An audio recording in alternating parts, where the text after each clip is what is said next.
Hello students. आज हम लोग बात करेंगे standard form of transfer function की। कि जब भी देखिए बॉडी प्लॉट हम ड्रॉ करना शुरू करते हैं, उसके पहले हमको क्या करना होगा कि जो ट्रांसफ़र फंक्शन है हमारा G j omega H j omega, उसको हमें एक स्टैंडर्ड फॉर्म में कन्वर्ट करना होगा। स्टैंडर्ड फॉर्म में कन्वर्ट करने पे जो डिफरेंट डिफरेंट टर्म्स आएंगे, उसको आज हम समझते हैं। तो first we write standard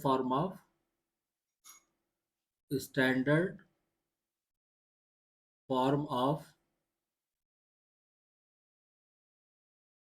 transfer function G j omega H j omega. इसका हम स्टैंडर्ड फॉर्म में कैसे कन्वर्ट करेंगे, और उसमें उसके बाद हम देखेंगे कि कौन कौन से फैक्टर्स आते हैं हमारे पास, कौन कौन से टर्म आते हैं, क्योंकि बॉडी प्लॉट जो है हर एक टर्म का अलग अलग ढंग से ड्रॉ किया जाता है। उसको आगे आने वाले लेक्चर्स में हम लोग डिस्कस करेंगे। तो फर्स्ट वी राइट से मान लीजिए हमने कहा the frequency transfer function can be written in the generalised form as, मान लीजिए हमने लिखा G j omega H j omega. ठीक है, ये दिया हुआ है आपका, दिस इज इक्वल टू, ये हो गया आपका न्यूमरेटर डिवाइडेड बाय डिनोमिनेटर। यानी ये पॉलिनोमियल हो गया। जैसे मान लीजिए ऊपर हम लिखा है a0 एस की power m plus a1 s की power m-1 plus a2 s की पावर m-2 प्लस, ऐसे इसको टर्म्स इसमें आती जाएंगी।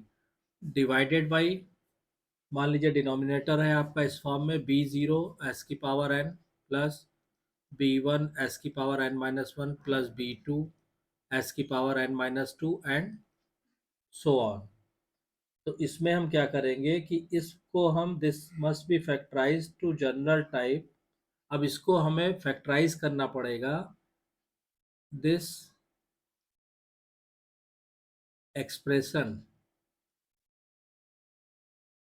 Should be factorized in general form as, यानी जो भी ट्रांसफर फंक्शन दिया है पहले आप उसको फैक्टराइज करके इस फॉर्म में ले आइए। से आगे आपका k1, फिर हमने कहा s की पावर से कोई कांस्टेंट ले लिया हमने g, और यहाँ हमने लिखा s plus z1 s plus z2 and so on. और डिवाइडेड बाई आपका हो गया s की power k s plus p1 s plus p2 and so on. ठीक है, अब इसमें क्या होगा कि एक चीज ध्यान रखने वाली है कि जो s की पावर g ये वाली टर्म है या s की पावर k वाली टर्म है, ये प्रेजेंट हो भी सकते हैं और नहीं भी हो सकते हैं, तो वो कोई ज़रूरी नहीं है। ठीक है, अब इसको हम क्या करेंगे, अगर ऊपर नीचे हम s से डिवाइड करके इसको हम इस फॉर्म में लिख लेते हैं k1 s की पावर g, यहाँ हमने लिखा 1 plus S upon z1, 1 plus S upon z2 and so on. और ऐसे ही डिनोमिनेटर को हम इस फॉर्म में कन्वर्ट कर देंगे तो हो जाएगा s की पावर k, ये हो गया 1 plus S upon p1, 1 plus S upon p2 and so on. इस तरह आपको कन्वर्ट करना है। अब इसमें क्या होगा कि यहाँ पे आप ध्यान रखिएगा कि यहाँ पे आप ये ध्यान रखिएगा कि where k1 is equal to क्या होगा, k z1 z2 upon p1 p2। ठीक है, अब इसमें हम क्या करेंगे, हम यहाँ पे रखेंगे put s equal to j omega. ठीक है, तो हमारा G j omega H j omega किया जाएगा इस फॉर्म में k1 जे ओमेगा की power g into 1 plus j omega upon z1 into 1 plus j omega upon z2 and so on. Divided by, ये हो जाएगा जे ओमेगा की power k 1 plus j omega upon P1 1 plus j omega upon P2 and so on, इस form में हो जाएगा। अब इसमें क्या होगा कि देखिए इस एक्सप्रेशन में ये जो इक्वेशन से सपोज कीजिए इक्वेशन 1 है, इसमें क्या होगा कि K1 क्या कहलाता है, यहाँ पे आप लिख सकते हैं where K1 is called gain constant या इसको बॉडी गेन भी बोलते हैं। ठीक, अब जो इक्वेशन 1 हमारी आई है, this is called standard form या इसको बोडे फॉर्म भी बोलते हैं। इस फॉर्म में लाने के बाद ही हम इस फंक्शन को बोडे प्लॉट पे ड्रॉ करना शुरू करते हैं। अब इसमें क्या होगा कि the logarithmic of the transfer function is complex quantity, real portion is proportional to the lm and the complex portion is proportional to the angle।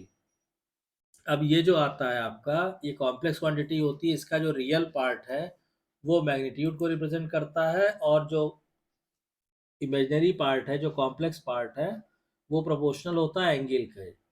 Gain K1 क्या है, ये gain K1 is a real number but may be positive और negative, therefore its angle is corresponding to 0 degree और 180 degree.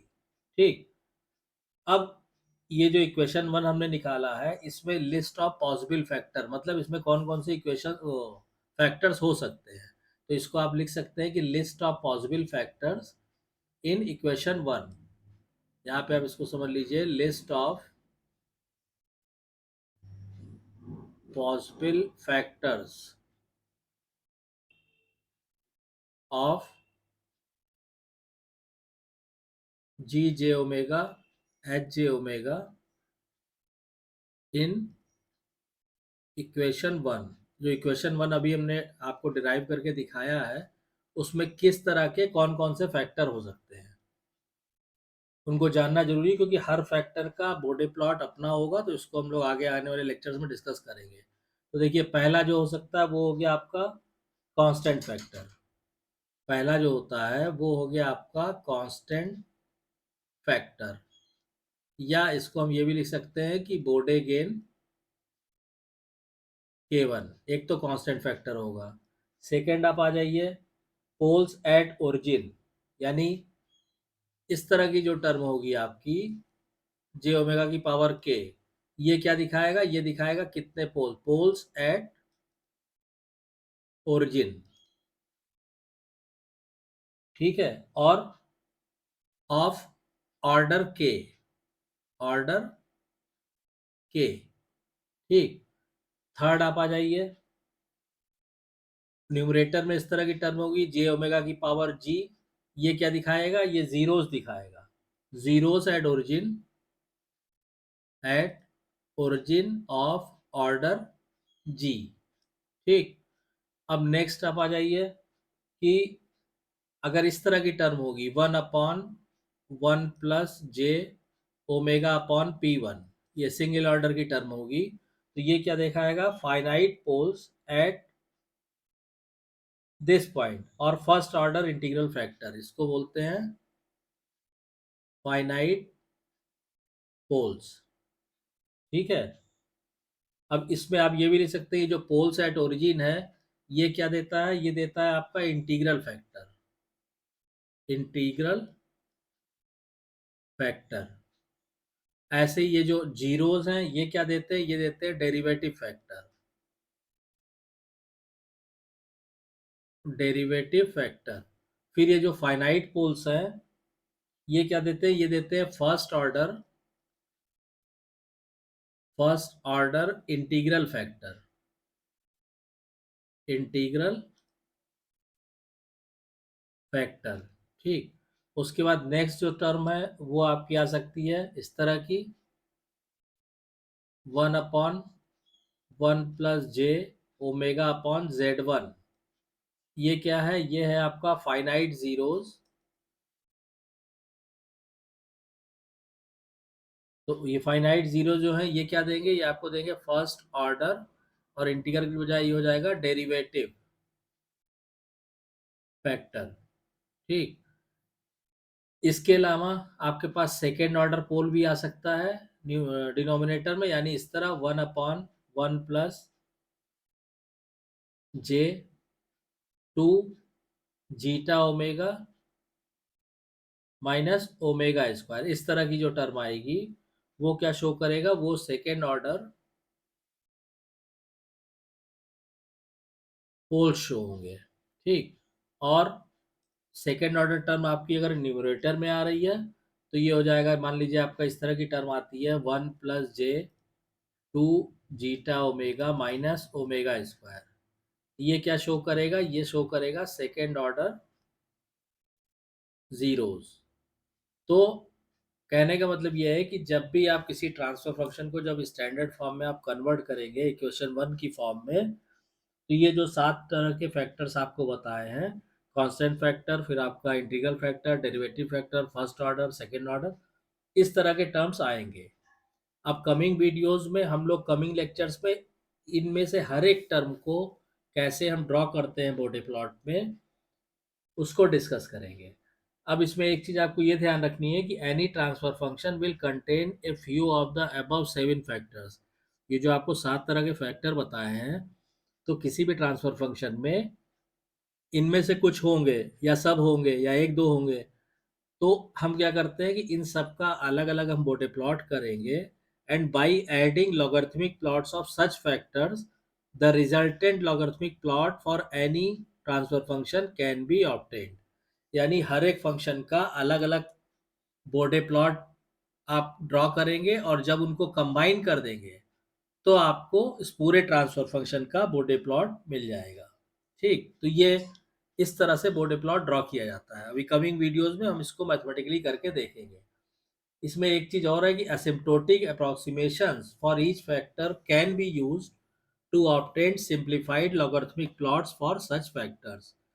तो चूंकि ये काफ़ी complex हो जाते हैं कभी कभी, तो इनको सिंप्लीफाई करने के लिए हम एसिम्प्टोटिक अप्रोक्सीमेशन का यूज़ करते हैं, और आगे भी हम लोग इसको यूज़ करेंगे, तो वो आप उसको ध्यान रखिएगा।